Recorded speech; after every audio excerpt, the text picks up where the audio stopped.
Magandang araw sa inyong lahat, mga kaibigan ko, mga kababayan ko, kung nasaan man kayo. Nasa Malaysia kayo, sa Sabah is Malaysia, or very specific dito sa Kota Kinabalu, or nasa Pilipinas kayo, or nasa iba-ibang nasyon kayo po, especially itong mga overseas Filipino workers, and senior citizens, and migrant Filipinos, no? I would like to say welcome to my program, Nick Talk, the Real Talk with Nico. And today is January 29 na po, no? January 29 na po, malapit na ang end of the month. Sweldo na naman tayo. Sweldo naman tayo. And today po, very significant day ito po, hindi lang dito sa Malaysia, no? But also in the Philippines and other parts in the world. Dahil po, today we are celebrating the Chinese New Year 2025 celebration, first day of Chinese New Year. And I would like to greet each and every one of you, especially ang Chinese community natin, Kong Si Fa Chai. Happy New Year of the Snake. Today is, or this year is the year of the snake. So, Kong Si Fa Chai sa inyong lahat. And sige, diretso tayo sa topic natin. Today we have three topics. One is we were made to understand and it was officially announced na ang sabihin natin ang Quezon City, Quezon City Korte dyan sa Manila o dyan sa Pilipinas, nag-junk na po ang case filed against VP Sara by a police colonel po, no? And it happened, itong incident, it happened last, if I'm not mistaken, December ba yun? Last year. The second topic we are going to touch is another story involving itong Supreme Court natin po. Nandoon na ang issue, very hot issue and a controversial issue po regarding ang National Budget 2025. Ang BICAM conference report na may mga blanco, mga blank items. Now, nag-file na po si Representative Isidro Ungap at saka ang lawyer aspirant din to be the next senator or to be included in the Magic 12 senatorial race, si Attorney Vic Rodriguez po. I was made to understand and it was officially announced that they filed this case or they submitted the complaint dyan sa Supreme Court last Monday pa po, no? Last Monday, and lumabas na itong mga balita on the yesterday. The third item that I'm going to touch is on the Chinese New Year. Chinese New Year natin po. Ang mga greetings ni Vice President or ang Chinese New Year greeting ni President Ferdinand Bongbong Marcos Jr. And ang greetings, Chinese New Year greetings coming from the Vice President of the Philippines, si Vice President Inday Sara Duterte. So tatlo lang yun po. And we will try to, sabihin natin, cover these three topics para at least you will be properly informed on what is happening dyan sa Pilipinas. Especially ang mga Filipinos dito po sa Malaysia, particularly dito po sa Sabah. Sa Sabah is Malaysia, and of course, dito po sa amin sa Kota Kinabalu City. Yes, starting the day, January 29, a very beautiful Wednesday. And dito po sa Kota Kinabalu, cool ang weather condition natin po dahil we are experiencing rain ngayon po, no? Rain ngayon. So paano na ang celebration natin? First day of Chinese New Year, Year of the Snake. Alright? Sige po. Start na tayo po ang programa natin. And of course, once again, I would like to welcome each and every one of you. Magandang araw sa inyong lahat. Magandang umaga. Magandang afternoon or ano ba yan, umaga. Saka magandang hapon po sa inyong lahat. At saka magandang gabi kung nasaan man kayo ngayon. And kung sa Malayo, we used to say it, or we are saying it, ang good morning, good afternoon, and good evening. We are saying it, salamat pagi, salamat patang, and salamat malam. Shoutout muna tayo kay Marilu Pintojo, dyan sa Kuala Lumpur, who is also watching my program today. Kong Fa Chai to you, Marilu, my better half. And of course, my children also dyan sa Kuala Lumpur. I would like to say Kong Fa Chai. Also, same greetings going to my friend and my former colleague, no? Dyan sa Pilipinas, or to be specific, dyan sa Zamboanga, I would like to say Kong Hifa Chai to Self Rubio, no? Self Rubio. And also, same greetings goes to Datu Orlando Harmal, and I'm very sad to hear the passing of your wife last December, Datu.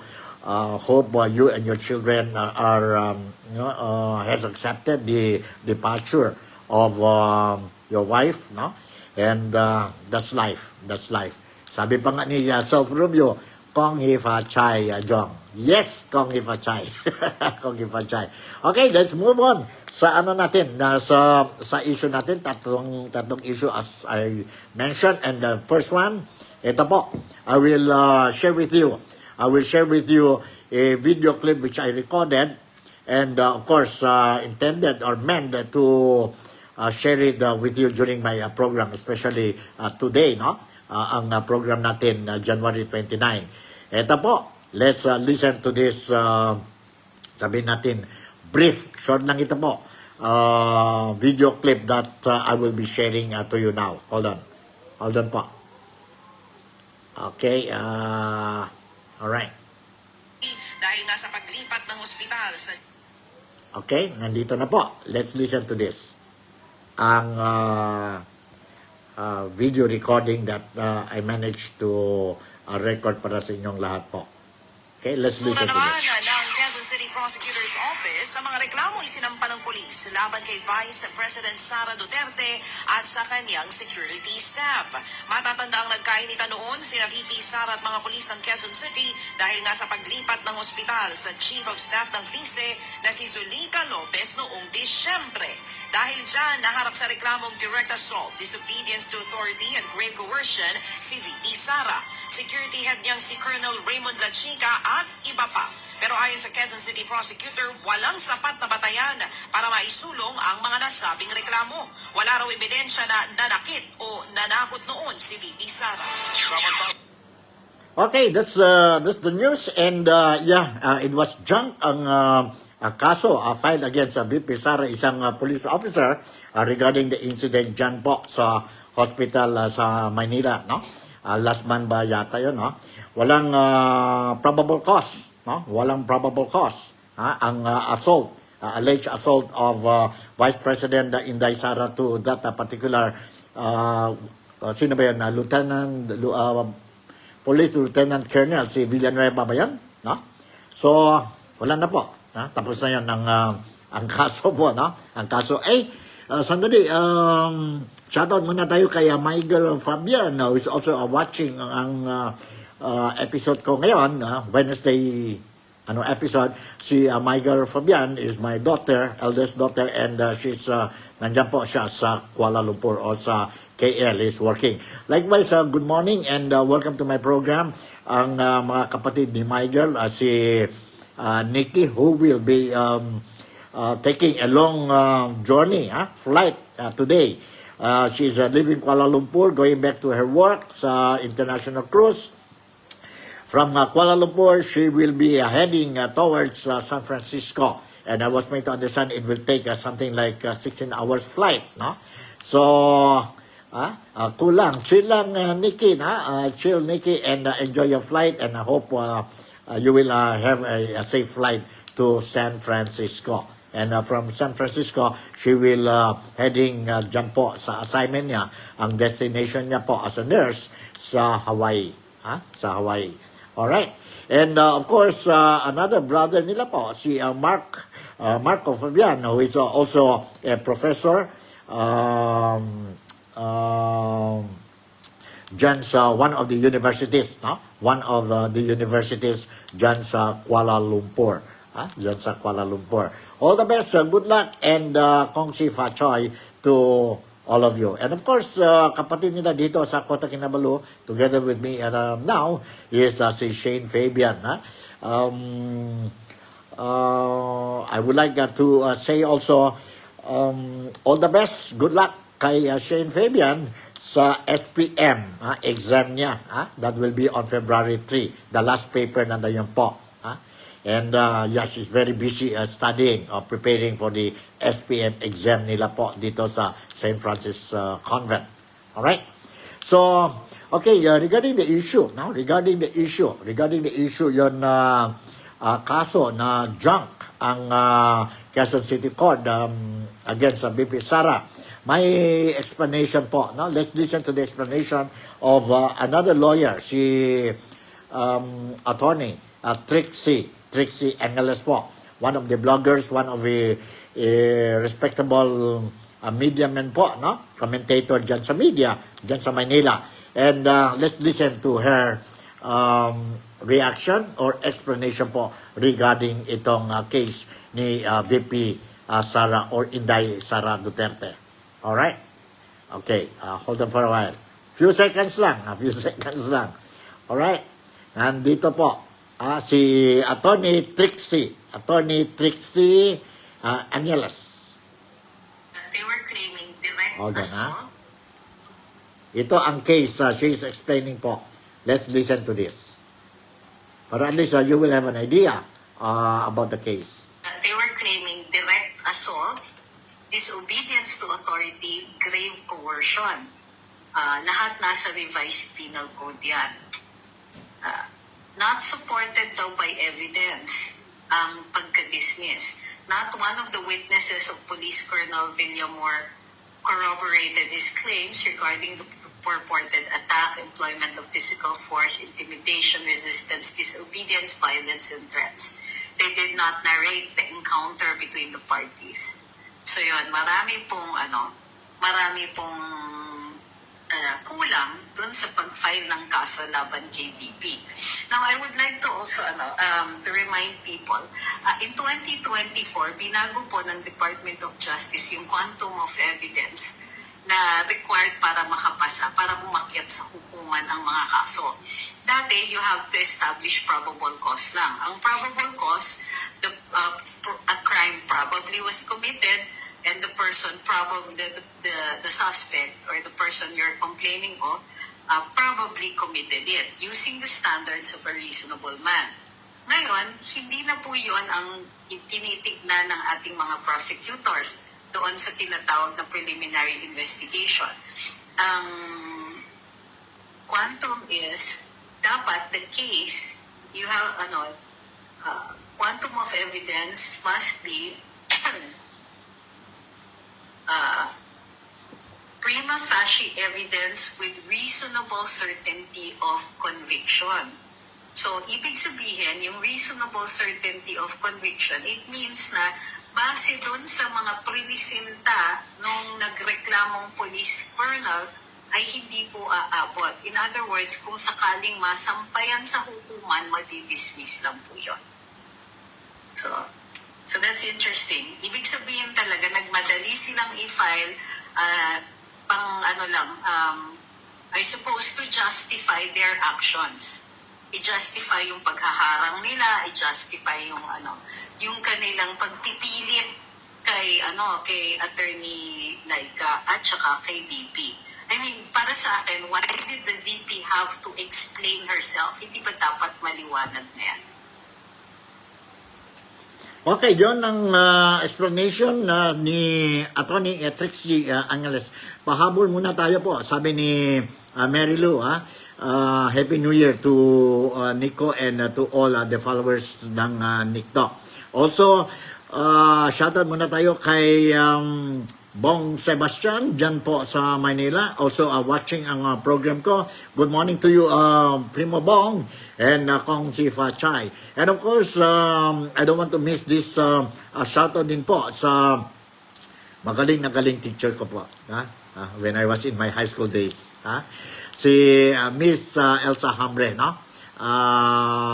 Good morning to you, ma'am. Salamat pagi, salamat patang, and salamat malam. Sabi ni ma'am, impact awareness, the tragedy of rippling effect. All will be subjected to the same process. Sayang ang opportunity for,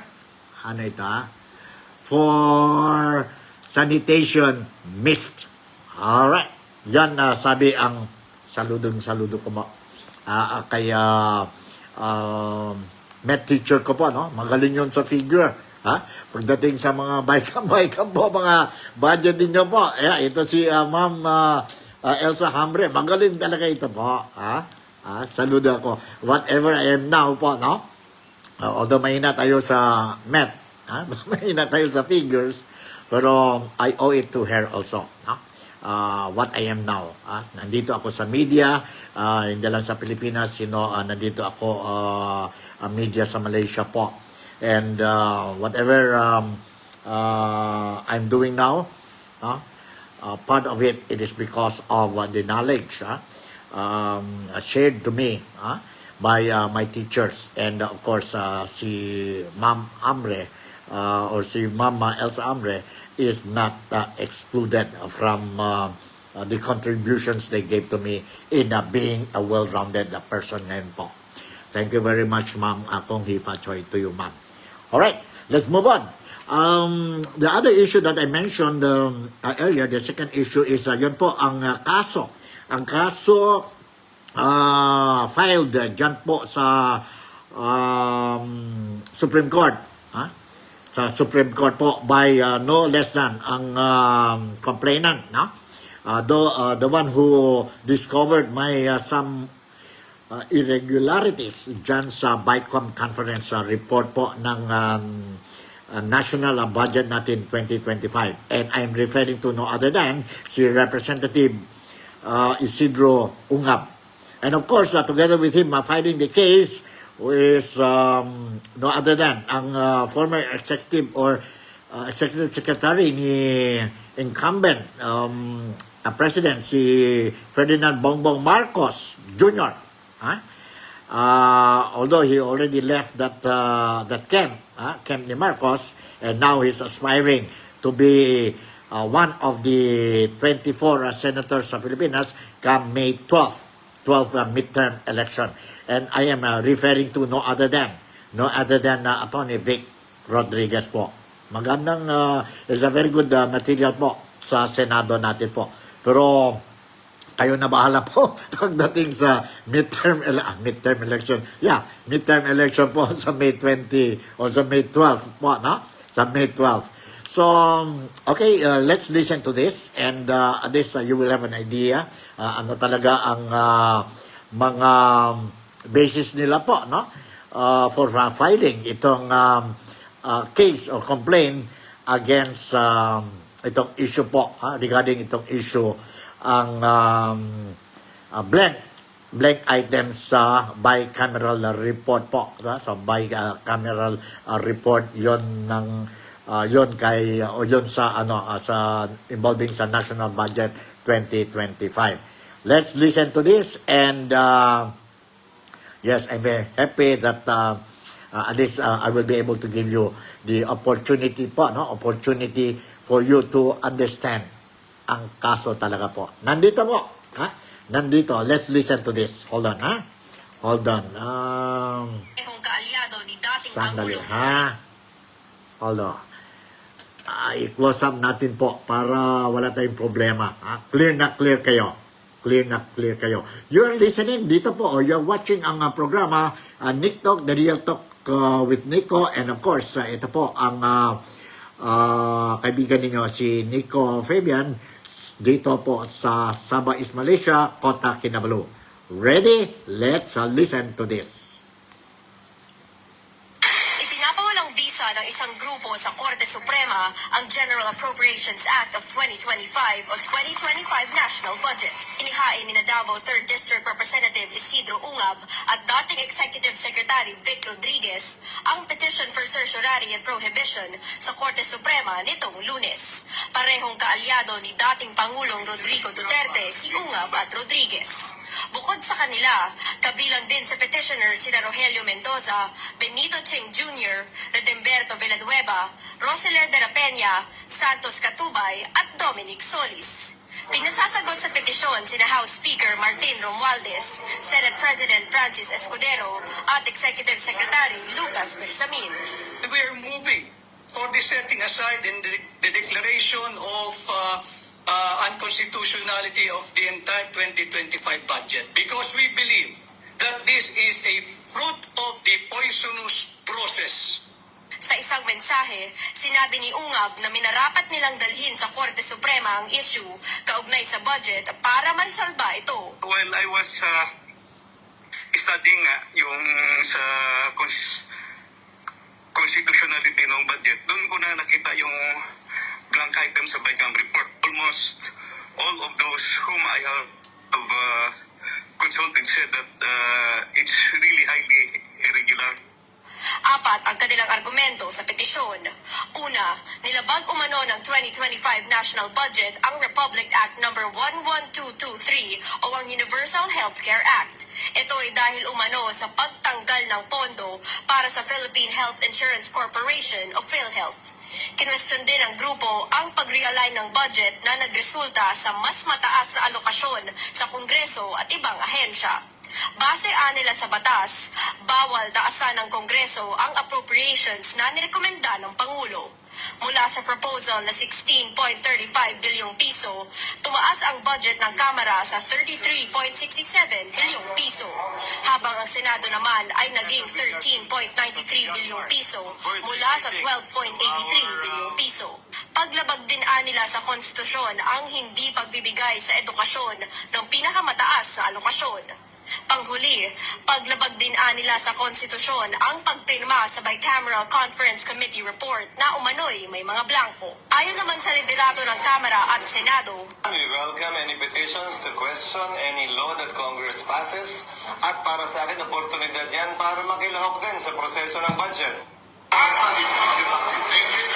sagot naman ni Bersamin, hindi pa siya makapagkomento dahil hindi pa siya nabibigyan ng kopya ng petisyon. Sa isang pahayag, tinawag naman ni House Deputy Majority Leader Paulo Ortega ang petisyon bilang isang calculated political gambit na nais umanong pahinain ang administrasyon ni Pangulong Ferdinand Marcos Jr. Para kay Ortega, layo ng petisyong baliktarin ang desisyon ng Kongreso na bawasan ng 1.3 bilyong piso ang budget ng Office of the Vice President. Nanindigan din si Acting House Committee on Appropriations Chairperson Stella Kimbo na hindi na kailangan ratipikahan ang corrected BICAM report. Paliwanag niya, nakalagay sa omnibus motion provisions na kung may pagkakaiba sa BICAM report at printed copy ng bill, ang printed copy ang mananaig. Para naman kay House Committee on Appropriations Vice Chairperson Zia Alonto Adyong, mali na sabihing tinanggalan ng pondo ang PhilHealth. It's not really a tinanggalan ng pondo, it's a subsidy. The PhilHealth is it's a government-owned corporation. So they technically, the PhilHealth is technically a income-generating agency. So it's a wrong nomenclature to say na ito ay budget binibigay annually. Sa copy Okay, yun po. Last Monday ito po ang complaint submitted dyan po sa Supreme Court by no less than Representative Ungap, Isidro Ungap, and of course accompanied by Attorney Vic Rodriguez. So yun po, ang mga issues nila, ang mga basis nila sa complaint, itong PhilHealth, PhilHealth, ang realignment of budget 2025, at saka the questionable sabihin natin pondo para sa education. Dapat ang education natin po, Department of Education, siya talaga mas maraming budget allocated po sa dyan po sa national budget natin for 2025. And of course, they also raised the issue itong bicameral conference report po na may mga blank items dyan po. So, yun ang mga 4 reasons nila po. And of course, narinig natin din na mga reaction by the other side, ang senador, si Senate President Chis Escudero, ang Executive Secretary si Lucas Bersamin, and of course, some lawmakers po, some lawmakers, kagaya ni Representative Adyong at saka si Representative Ortega. Now, itong issue po, this has been going on for a very hot issue ito po since last week, and the people, the Filipino people, hindi lang kayo po dyan sa Pilipinas, kundi dito din po sa Malaysia, particularly dito sa Sabah, I've been receiving messages from our kababayan concerned Filipinos dito po na they really want to know what really the updates regarding itong controversial issue natin po. No? And of course, they also want to know anong mga latest updates when it comes to the political scenario, political crisis, so-called political crisis that we are facing dyan sa Pilipinas. And mga Pilipino dito po sa Sabah, they also want to know anong latest developments natin po tungkol sa coming midterm election. And this is for this very reason that I decided since last October to do this programa natin for information purposes po. Because Filipinos, including us here in Malaysia, we will be taking part sa midterm election, and by giving the proper, not fake news, information to my countrymen dito po sa Malaysia, and of course some other overseas Filipinos sa mga iba-ibang lugar dito sa mundo, by watching my program, you will be able to make a firm, concise, and of course intelligent choice come midterm election May 12 May 12 po. And of course, for your information, campaign period will be for senatorial candidates and party lists will start next month. If I'm not mistaken, middle of next month siguro yun. After that, the following month, mag-umpisa na din ang campaign period, official campaign period for those local candidates po. Be it congressional or congressmen, governors, city mayors, municipal mayors, vice mayors, and councilors po. Yon ang purpose natin po. Sabi pa, habol din si Bong Sebastian, buenas también Primo Weng. Alright, yeah, buenas también contigo. Just as sabihin natin, recollection lang tayo po, no? Recollection lang tayo po. Ito po, what Representative, Congresswoman Kimbo, Stella Kimbo, mentioned or stated the past few days po, few days regarding itong issue po, itong issue ng blanco daw po sa sabihin natin BICAM report. She admitted also po na may mga blanco. May blanco. Kaya nga, medyo na-confused na po. Iba-iba ang mga answers, mga statement ng dyan po sa mga parties concerned on the other side po. Hindi sa side ni Duterte. Let's listen to this. Sandali, sana tayo. Recollection lang po. Recollection lang. Sandali.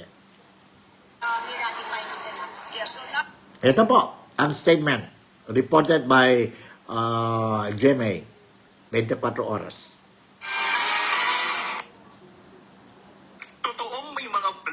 Sa BICAM report ng 2025 national budget na ipinasa ng Kongreso. Ayon yan mismo kay Marikina Representative Stella Kimbo, acting chairman ng Appropriations Committee ng Kamara. Dito ang knowledge po na there are blanks na sa BICAM report na pinirmahan ng BICAM at ni-ratify ng Senate. Yeah, so notwithstanding any typographical errors or any adjustments that are needed as a result of amendments, I authorize naman po ang technical staff ng both House and Senate to make all of these necessary corrections. Pero sabi ni Kimbo, kahit may mga blanco, tukoy na ang pondo sa lahat ng items sa budget bago pa pirmahan ng BICAM members ang BICAM report. Otorisado raw kasi ang mga technical staff ng Kamara at Senado para gumawa ng anyay correction sa pondo batay sa omnibus motion na ito na nasa BICAM report. Lahat po ng naging corrections ng ating technical staff, lahat po yan ay ministerial na lamang. Ibig sabihin, calculator activity na lang po. So, lahat po, wala na po silang discretion dahil lahat po ay decided na po by the BICAM members at the point of signing. Pero tanong ng media kay Kimbo, Considered typographical error daw mo yung pag-fill with the blanks ni Juan Casar. There are some na typographical error. Dahil yung iba doon ay makikita naman eh. Respect to sa omnibus Yes. po. I-allow yung paglagay ng numbers kumbaga. Dahil Yes. nakikita sa error. Yes. And there is another omnibus provision doon sa BICAM na in case na magkaiba po ang version ng printed at saka ng BICAM report, ang mag-prevail po is the printed version. sabi ni Kimbo, wala naman ng blanco ang 2025 budget nang maging enrolled bill na ito. Kaya giit niya, It is legal, it is fully enforceable, it is valid. Dahil po ang ating enrolled bill, ibig sabihin po ang General Appropriations Bill na nanggaling po sa Congress ay kompleto. Walang blank. So that's basically the reason for why ang naging pasihan ng GAA ay kompleto din. banat ni Kimbo, walang basihan at politika lang ang pagbatikos sa 2025 budget. Sinusubukan namin kunan ng pahayag ang Malacanang at Senado sa mga sinabi ni Kimbo. Pero dati nang sinabi ni Executive Secretary Lucas Bersamin, walang blanco sa enrolled bill na dinala sa palasyo at pinirmahan ng Pangulo. Ano man daw tanong tungkol sa BICAM report, dapat Kongreso ang sumagot.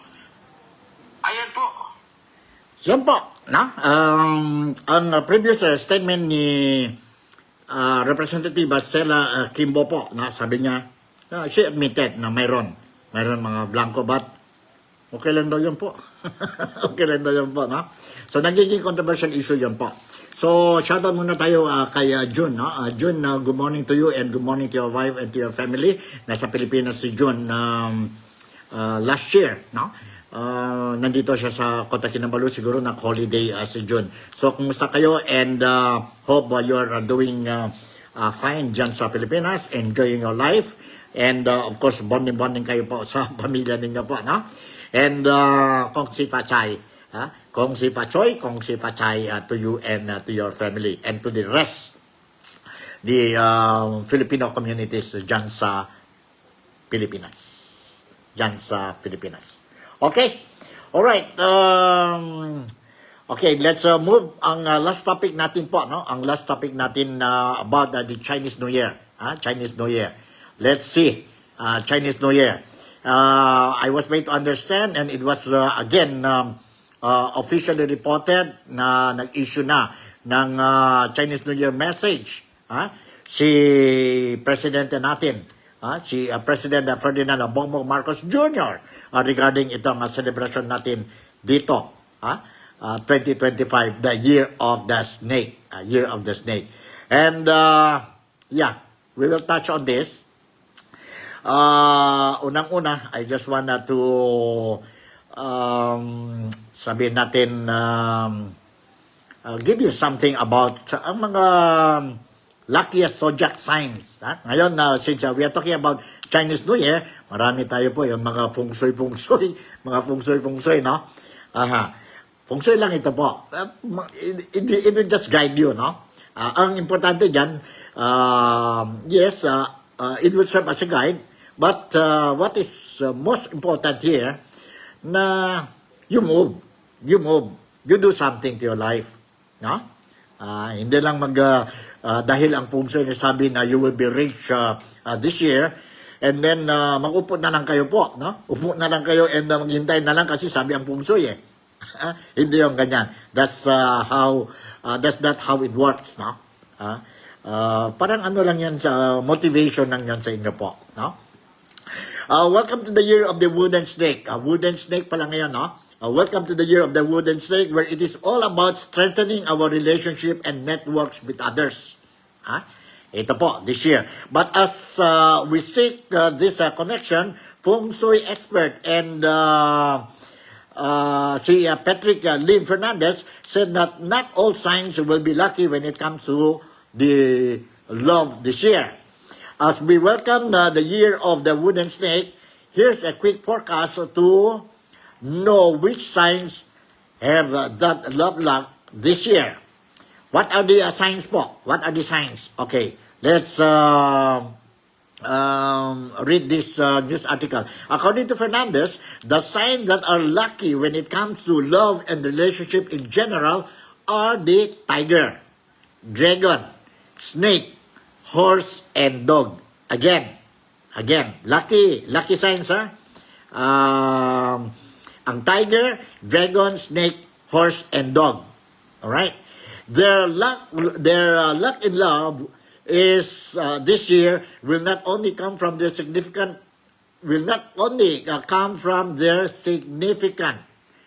other, but also from the friends, family, colleagues, and their potential love interests. Each sign, sabi ni Fernandez, each animal has stars that govern what are good or not so good energies. And this is for all different aspects of life, for relationships, for money, for health. So, it also happens that in what we call the cosmetic relay of what happens to each particular sign, that those signs have good stars or good energies that will help them in relationships, sabi ni Fernandez. Now, not too lucky signs. On the flip side, the ones with not so good energies that may go in conflict with the year of the wooden snake are the monkeys, goat, rooster, and ox. Not so good energies includes the monkey, goat, rooster, and ox. For those signs, be a little bit more mindful of your relationship with others, as it could lead to potential conflicts and disputes. So, ingat-ingat lang daw tayo po, sabi ni Fernandez. Fernandez adds, these unlucky signs possesses the conflict energy that can make them feel a little bit more hot-headed. Which signs are compatible with another? Okay? Which signs are compatible with one another? This year, the dragon and the dog, the horse and the rat are not compatible when it comes to establishing a relationship. So be careful if you and your significant other are among the signs. Ano yun? This year, the dragon and the dog, the horse and the rat are not compatible when it comes to establishing a relationship. According to Fernandez, the combination that will align this year are the rat, the dragon, the monkey, the ox, the snake, and the rooster, the tiger, the horse, and dog, as well as rabbit, the dog, and the pig. In their energies, just match with one another, he said. Aside from this trio, several animal pairs also have stronger combinations this year. They are the rat and the ox pair, the tiger and the pig pair, the rabbit and the dog, the dragon and the rooster, the snake and the monkey, the dog or the horse and the goat. If you find someone in that animal sign, that's a good step. You are ready, he said. Okay. Ganun na po. No? Ito po ang mga signs na, zodiac signs natin po for this year. Ang dami natin po, no? People believe on this thing and sige lang. Make it as a guide lang, no? As a guide. Most important thing, you do something. You do something. Okay, according to our beloved President, si Ferdinand Bongbong Marcos Jr., as the country celebrates Chinese New Year, President Ferdinand Bongbong Marcos Jr. Today urged the public to pursue their grand ambition not only for themselves but for the greater good. In his message, Marcos said this cherished occasion is a radiant tapestry of cultural splendor, symbolizing hope, renewal, and the indomitable or indomitable spirit of perseverance. As we welcome a new year of self-improvement and good fortune, let this event inspire us to boldly set our intentions and confidently pursue grand ambition not only for ourselves but for the greater good. Yan po ang mensahe ni President Bongbong Marcos. President Bongbong Marcos. Now, let's go. Mayroon ba mensahe din si VP Sara o Vice President Inday Sara Duterte? Mayroon ba? Tingnan natin, ha? Let's see. Anong mensahe? Chinese New Year, a message ni Inday Sara Duterte. Inday Sara Duterte. Let's see. Tingnan natin. Hanap natin po kung mayroon. Andali, ha? Aha. Okay, ito po ang mensahe ni Inday Sara or Vice President Inday Sara Duterte. Okay? Vice President Sara Duterte today urged Filipinos to embrace the spirit of generosity and harmony and nurture the spirit of compassion and bayanihan as the nation celebrates 2025 Spring Festival. Spring Festival, more popularly known as Chinese New Year. In her Chinese New Year message this year, Duterte hoped that the public would march ahead with renewed vigor and determination to ring in 2025 with hope and optimism, noting that as we celebrate this joyous occasion, let us celebrate the spirit of generosity and harmony that defines this season, she said, noting that this vibrant time not only honors our rich tradition, but also highlights the strong bonds of collaboration that enrich our heritage. Yan po. Yan na. Maganda mga mensahe natin po, no? Ang President at saka Vice President natin po. Maganda. Sana lang po mag-unite sila ulit. Nangyari pa ba yan? Parang hindi na yata, no? Parang hindi na yata. Saka, today siguro focus muna tayo dito sa Chinese New Year celebration.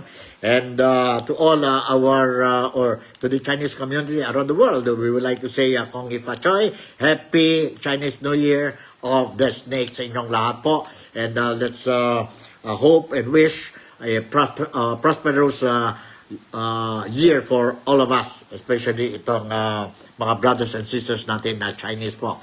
Tapos, let's forget ang mga conflicts natin muna po itong Chinese New Year. And for your information, kagaya din dito sa Malaysia, when we celebrate Chinese New Year, first day ngayon, no? First day ngayon, we are, ang mga celebrants dito po, what we do is, don't be surprised, ang mga bahay nila po, there will be open houses. Invited ang mga family members nila po, no? That's how they celebrate. Libre ang pagkain doon po, no? And bonding, family bonding, reunion yan po. The second day, tomorrow, mayroon pa rin po, no? Mga open houses, but these open houses are now meant for their relatives and friends. Friends, when we say friends, regardless of whether you are Chinese, you are Filipino, you are Indian, you are Pakistan, you are Malay, everybody is welcome. And makikita ninyo po na exchanging of greetings talaga dito po, no? When we celebrate ang Chinese New Year.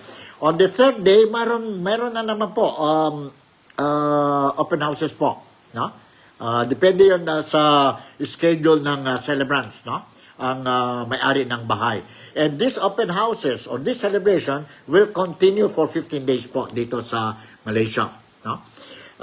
The end of the Chinese New Year will be on the 15th day, from January 29 hanggang the 15th day.